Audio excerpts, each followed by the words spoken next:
Hi everyone! Nandito ako ngayon sa bayan ng Binsons, Camarines Norte at magagala ako ngayon and pupunta ako sa isa sa mga isla ng Binsons, Camarines Norte. Titingnan ko kung ano bang meron doon and ayan.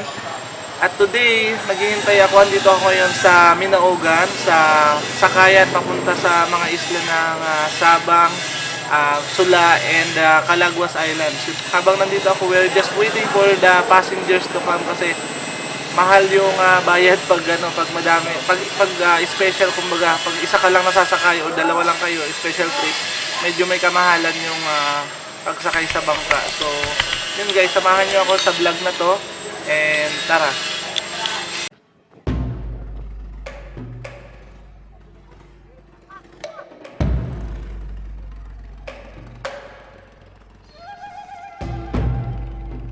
So yan guys, finally sakay na kami. Ang mga bangkang ito ang nagsisilbing paraan upang marating ang mga natatanging isla ng bayan ng Binsons. Ang bayad sa pagsakay ng kada isang tao ay 15 piso at ang maximum na sakay ng bangkang ito ay 20 katao lang.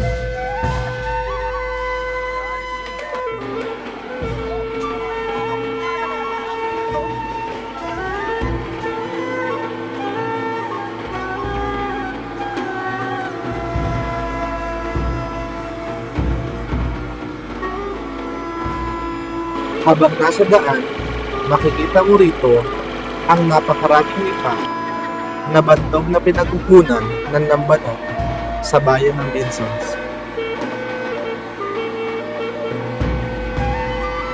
Ang daang ito ay nagsisilbing paraan ng pagdadala ng mga yamang dagat na nahuhuli sa karagatan.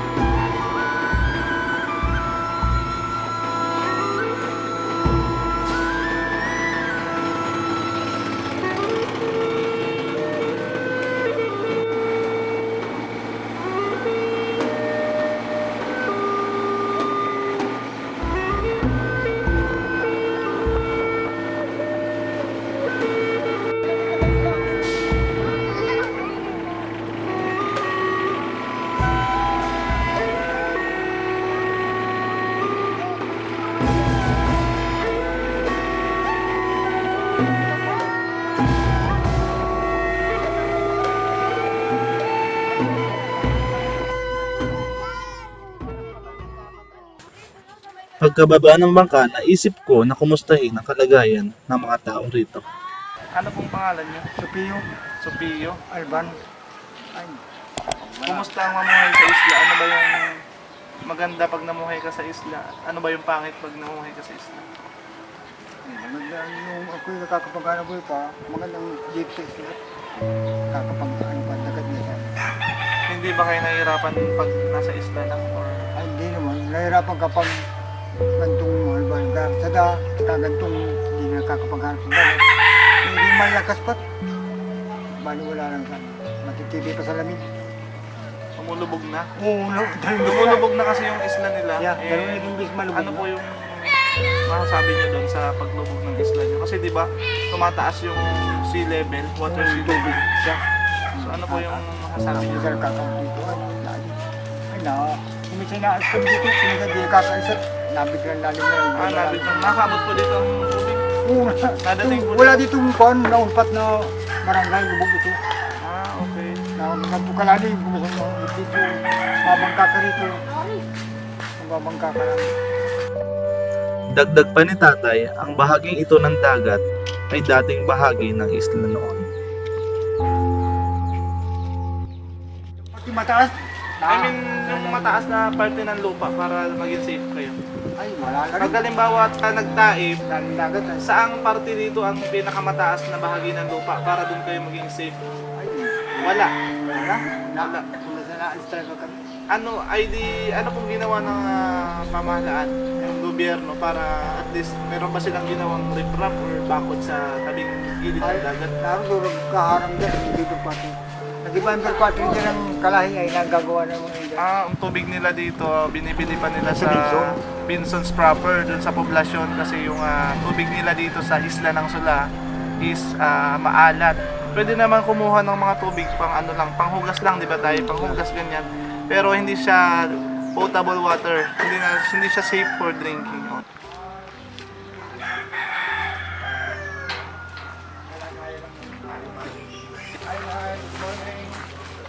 Ano po yung proyekto na gusto nyong meron dito sa Barangay Sula? Kung ano yung kakulangan dito, ano pa yung mas magandang meron dito sa barangay? Mga government projects or ano, extension services na maaaring ibigay sa inyo ng gobyerno?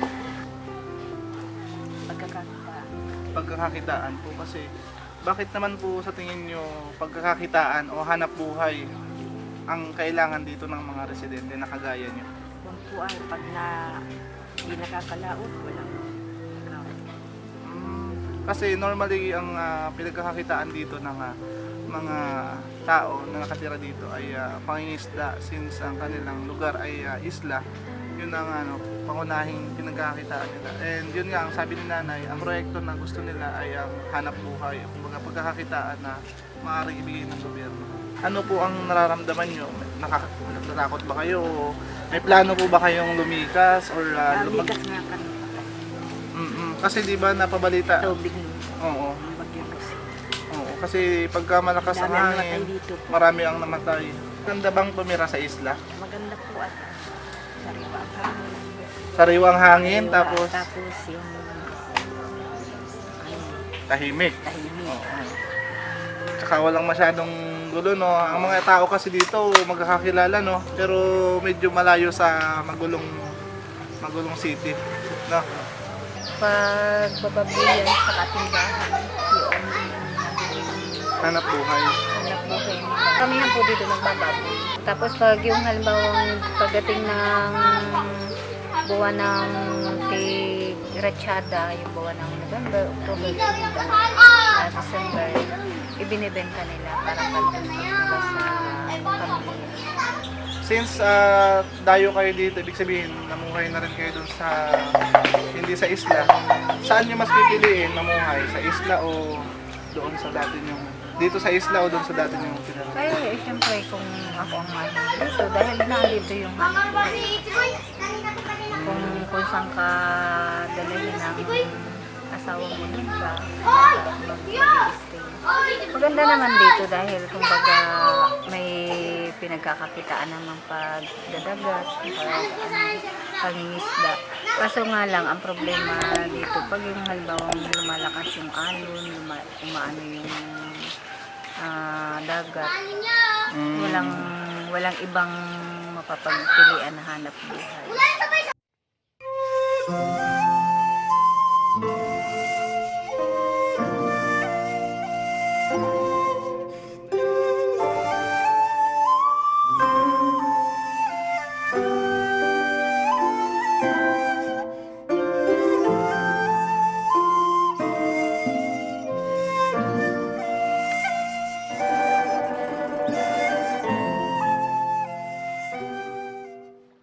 Tayo ngayon sa lugar kung saan ginagawa yung breakwater.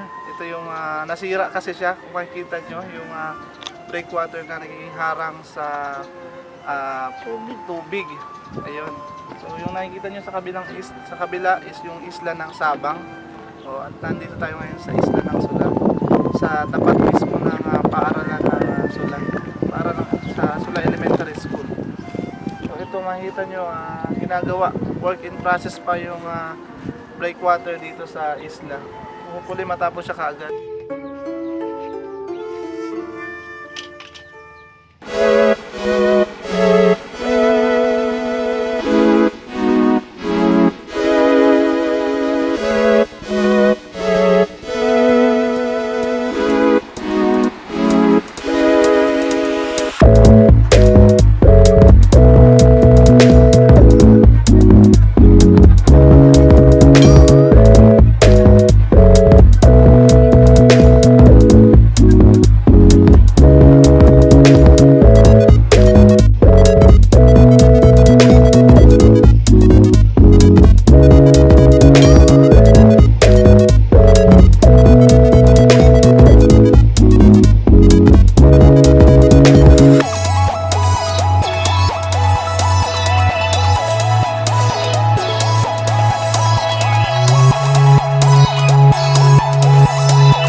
Ayan po, andito na po kami. Ayan. Makikita. Nakabalik na po kami sa aming sa saan nga ito ate, Minugan. At ayan po si ate, ang mag-iisang Diyosa ng isla ng Saba. At ayan guys, yung mga bago pa lang sa aking channel, please do not forget to subscribe and click the bell button below para ma-notify ka sa lahat ng mga i-upload kong videos. Maraming salamat!